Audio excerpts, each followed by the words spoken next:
you sad-deprived pumpkins, and welcome to this review of the amazing Digital Circus episode 3. It's been no longer than 36 minutes since the episode dropped out for me, and it's already at almost 1 million views. Can you feel the content farm about to overflow on all socials? Anyway, don't forget to like, subscribe, comment your thoughts, or anything really, and now let's just get into it.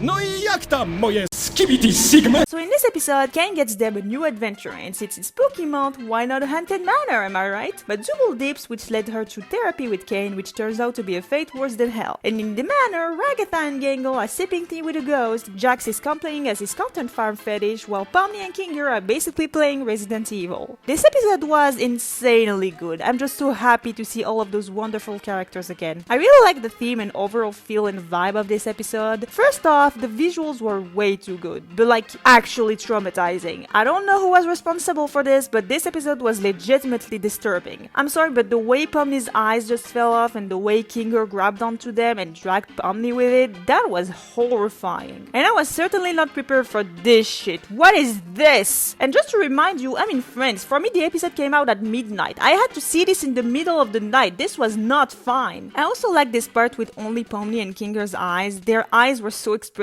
I loved it. Anyway, in this episode, there's technically three stories at the same time. First, let's talk about Zubul. I'm so happy we get to know more about them, even if it's not a lot. Basically, Kane doesn't understand why Zubul doesn't want to go to the adventures he creates, which leads them to some sort of therapy session. And from what Zubul says, it's apparently not the first time, but Kane is not good at remembering, which is kind of interesting.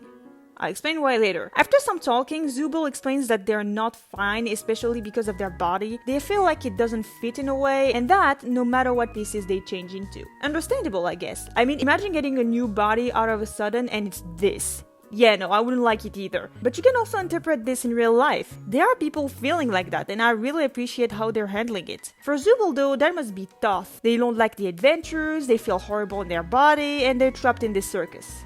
Yeah, no, that's freaking rough, buddy. I really like how honest and blunt Zubul is, and Kane also has some interesting bits. For an AI, he really is starting to show some emotions, like when realizing that no one likes the adventures he makes, which is kind of the only thing he knows to do. And Zubul, I know you're not okay, but maybe don't try to give an existential crisis to the person managing the world you're living in right now. It's not a good idea. But that leaves me with this question though. If Kane becomes too self-aware, will he destroy this world? Well, ain't that foreshadowing? Now over to Pomni and Kinger. Because of Kinger's insanity, they get trapped in the scary adventure, which is pretty fitting. This shit is nightmare fuel. And while trying to get out, one thing that was starting to show while watching was Kinger's clarity. For some reason, he started not acting crazy again until it's revealed that the darkness makes Kinger's memory and senses more clear. Well, that explains why he was so lucid with Ragatha in the last episode. He was literally inside a bucket. And he explains that this lucidity is because of the way his wife abstracted.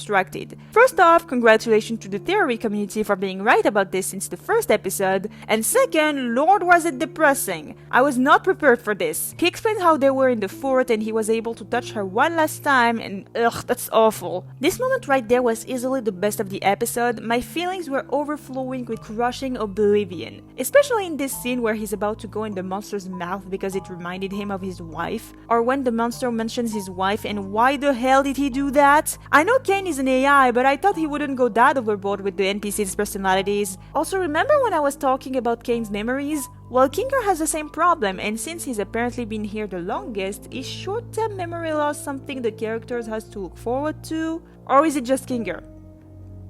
Or maybe I'm just saying nonsense, I don't know. And something else that was interesting though is when he talks about his 7 years of computer science.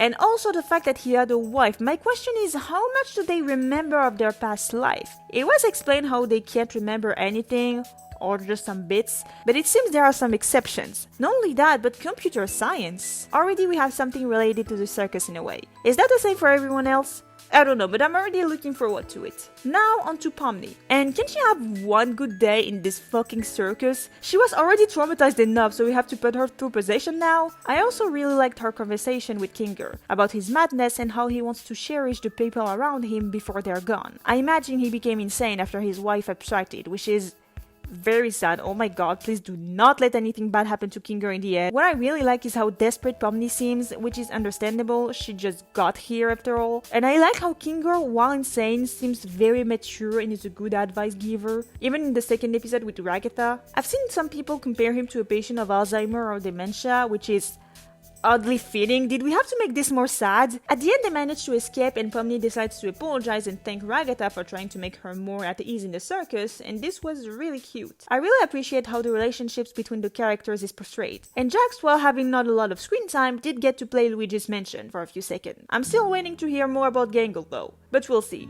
Also, congratulations for the show being on Netflix. Wasn't expecting it, but why not? At least we know it won't affect the show in any way, so I'm content. Anyway, that's it for today. Don't forget to like, subscribe, check out socials, blah blah blah, and I see you around.